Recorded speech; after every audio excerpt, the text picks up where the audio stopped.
ओम साई राम। साई सच्चरित्र अध्याय 1।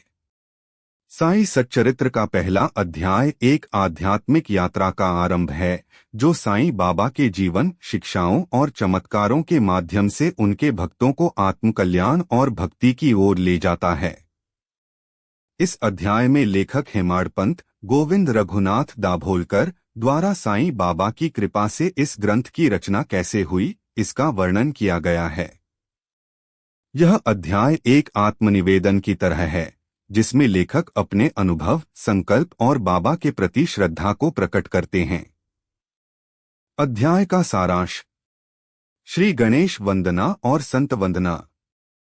अध्याय की शुरुआत श्री गणेश वंदना और संतों की महिमा से होती है।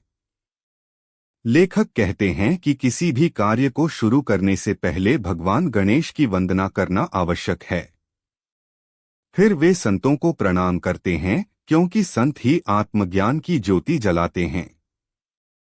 लेखक मानते हैं कि साईं बाबा जैसे संत अवतारी पुरुष होते हैं जो मनुष्य को मोहमाया से निकालकर सच्चे आत्मज्ञान की ओर ले जाते हैं। ग्रंथ लेखन की प्रेरणा और संकल्प। लेखक बताते हैं कि उन्होंने साईं बाबा के जीवन पर एक ग्रंथ लिखने का विचार बाबा की प्रेरणा से किया। जब वे शिरडी में बाबा से मिले तब बाबा ने उन्हें सच्चरित्र लिखने की अनुमति दी। बाबा ने उन्हें आशीर्वाद दिया और कहा, जो कोई मेरी कथा सुनेगा उसका जीवन सुधर जाएगा। लेखक इस कार्य को बाबा की कृपा और आदेश मानते हैं।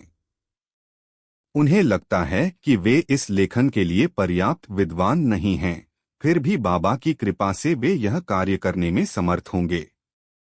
हेमाडपंत और बाबा की पहली भेंट।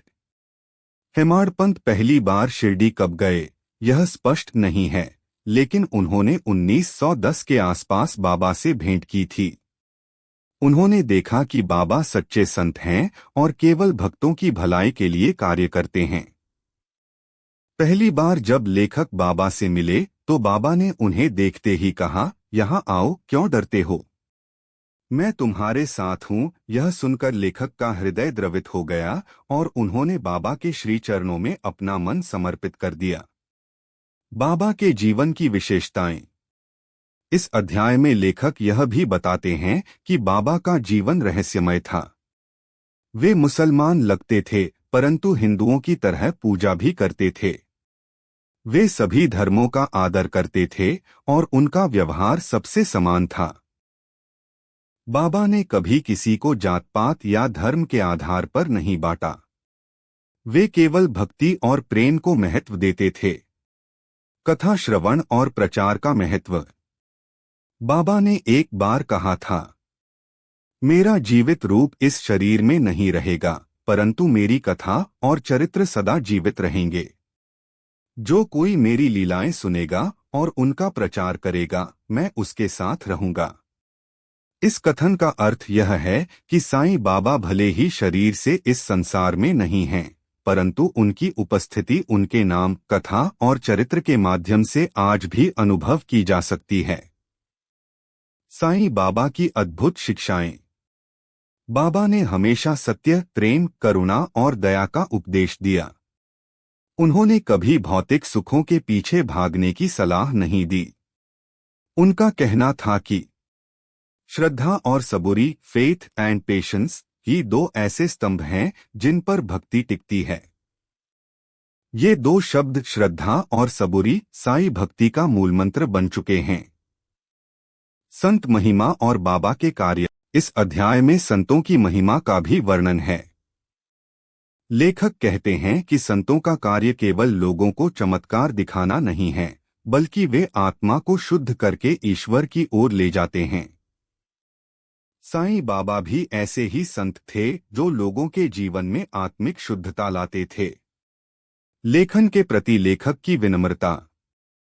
हेमाडपंत बार बार यह स्वीकार करते हैं कि वे इस ग्रंथ को लिखने के लिए योग्य नहीं हैं। उन्होंने न तो संस्कृत पढ़ी है और न ही साहित्य की विधिवत शिक्षा ली है, परंतु उन्हें विश्वास है कि साईं बाबा की कृपा से यह ग्रंथ सिद्ध होगा और अनेक भक्तों का कल्याण करेगा। ग्रंथ के उद्देश्य। लेखक इस ग्रंथ को लिखने का उद्देश्य बताते हैं।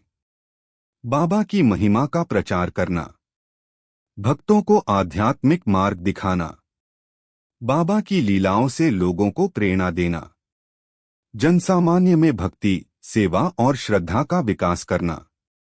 निष्कर्ष। अध्याय 1 केवल एक भूमिका नहीं है, बल्कि यह एक आध्यात्मिक आह्वान है।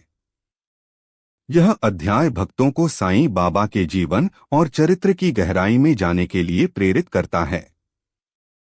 लेखक की विनम्रता, बाबा की कृपा और संतों की महिमा, इन 3 तत्वों से यह अध्याय भरा हुआ है।